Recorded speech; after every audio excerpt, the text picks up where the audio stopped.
Assalamualaikum warahmatullahi wabarakatuh. Perkenalkan, nama saya Tika Sari dengan NIM belakang 11.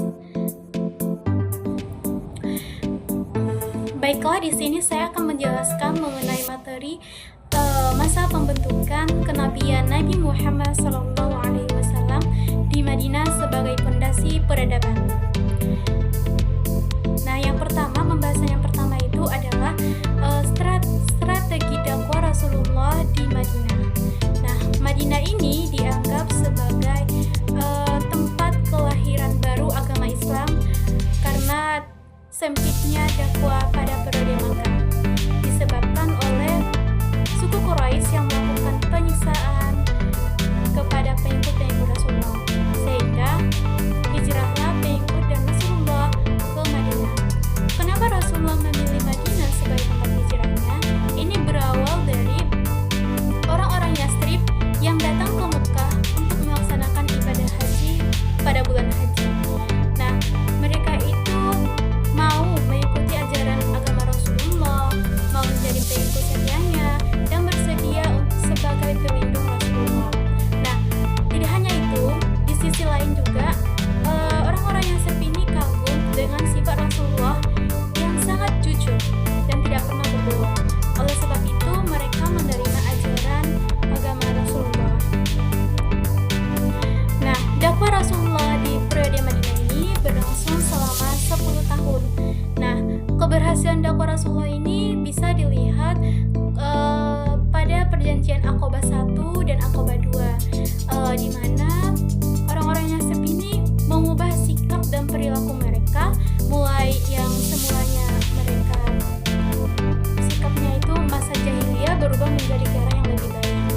Nah, selain itu mereka juga bersedia untuk membantu Rasulullah dalam mengajarkan agama Islam dan menyebarkan ajaran agama Islam. Nah, untuk mewujudkan dakwah tersebut, maka ada beberapa langkah-langkah dakwah yang dilakukan oleh Rasulullah di Madinah ini. Ada 4 poin dalam dakwah Rasulullah ini. Yang pertama yaitu membangun masjid. Nah, ketika Rasulullah tiba di Madinah, banyak penduduk Madinah, terutama kaum Ansar, yang menawarkan rumah untuk Rasulullah istirahat dan tinggal. Namun, Rasulullah malah memilih rumah dari kedua anak yatim yang bernama Sahal dan Suhail. Nah, Rasulullah memilih rumah tersebut dan tinggal di rumah kedua anak yatim tersebut. Selama beberapa bulan, Rasulullah kemudian membangun sebuah masjid pertama di Madinah yang diberi nama dengan Masjid Nabawi. Nah, masjid itu dibangun di atas tanah kedua anak yatim tersebut, sehingga masjid tersebut berfungsi sebagai tempat untuk melaksanakan sholat, tempat untuk mengajarkan akan pentingnya ikatan persaudaraan sesama muslim, sebagai tempat untuk melakukan musyawarah dalam menyelesaikan sebuah masalah, serta digunakan juga sebagai pusat pemerintahan pada waktu tersebut. Yang kedua adalah menciptakan persaudaraan baru. Bagaimana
dilakukan oleh Rasulullah untuk membentuk sebuah masyarakat baru dan masyarakat yang mulia. Yang ketiga yaitu perjanjian dengan masyarakat Yahudi di Madinah.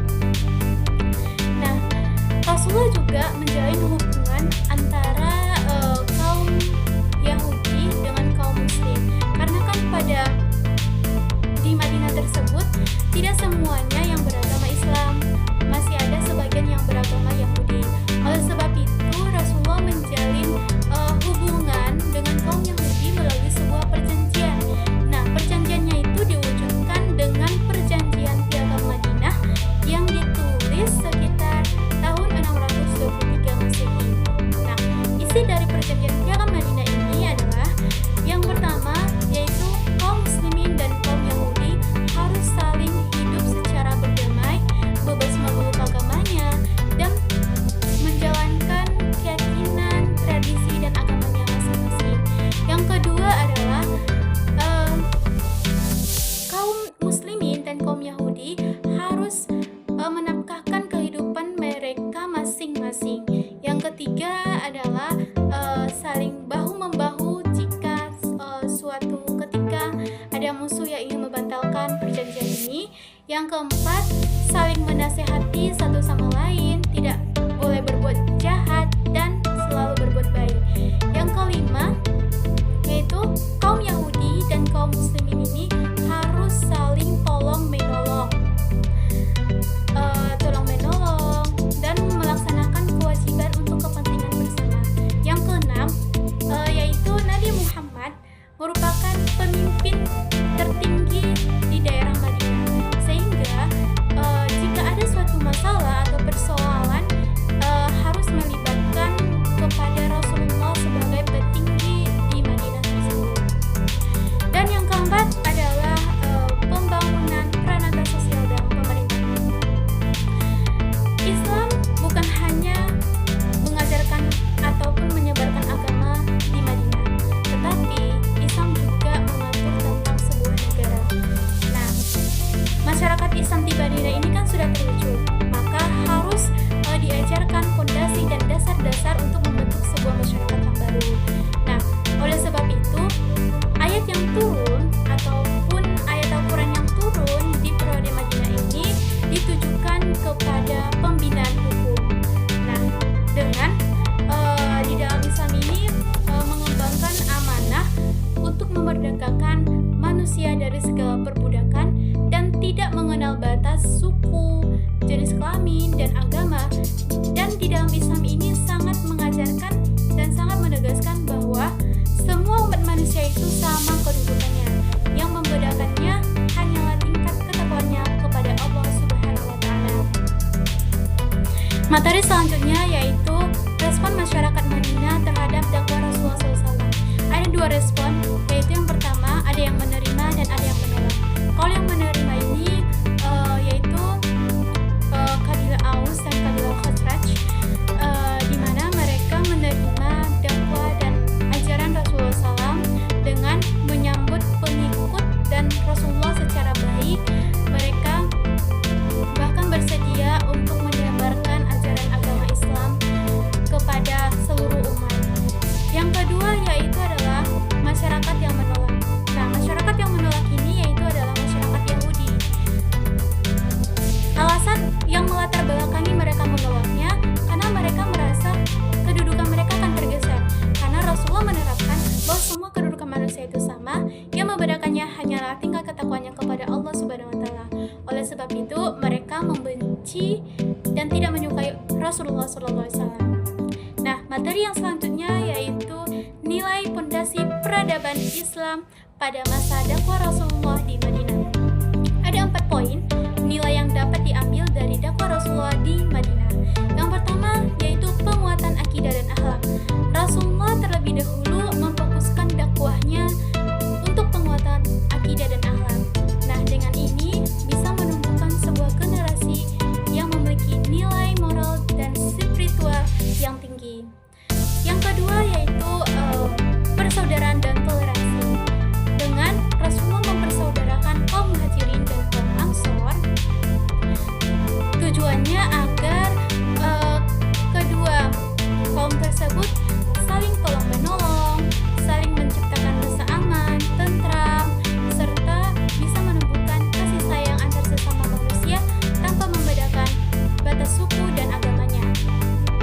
Yang ketiga yaitu perekonomian yang berkeadilan sosial. Rasulullah membangun sebuah sistem ekonomi yang berkeadilan sosial dengan cara menggunakan prinsip pembagian zakat kepada orang-orang yang membutuhkan ataupun masyarakat dengan perekonomian yang lemah. Yang keempat yaitu kelembagaan dan pendidikan. Dengan menyediakan masjid berfungsi sebagai tempat untuk beribadah, belajar, serta bermusyawarah. Materi selanjutnya yaitu tentang warisan periode Madinah untuk peradaban dunia. Ada dua poin penting dalam warisan ini. Yang pertama yaitu pembentukan negara dan konstitusi. Nah, di masa Rasulullah di Madinah ini dibuat sebuah perjanjian yang dinamakan dengan Piagam Madinah. Melalui Piagam Madinah ini bisa membangun sebuah masyarakat yang multi etnis dan multi agama dengan menjamin setiap hak-hak setiap orang, menjamin kebebasan beragama, serta melakukan sebuah kewajiban untuk kepentingan dan keamanan negara. Selain itu, sistem pemerintahan yang Rasulullah terapkan di Madinah ini yaitu dengan berlandaskan musyawarah dan syariat Islam, sehingga bisa membentuk sebuah negara Islam pertama di dunia. Yang kedua yaitu persaudaraan dan kemanusiaan.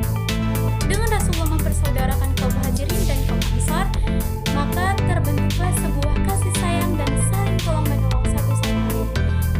Selain itu, Rasulullah juga menerapkan sistem keadilan sosial dengan melakukan pembagian zakat dan penegakan hukum terhadap semua orang sehingga membuat suatu masyarakat itu sejahtera. Baiklah, sekianlah penjelasan materi yang dapat saya sampaikan. Apabila ada kata-kata yang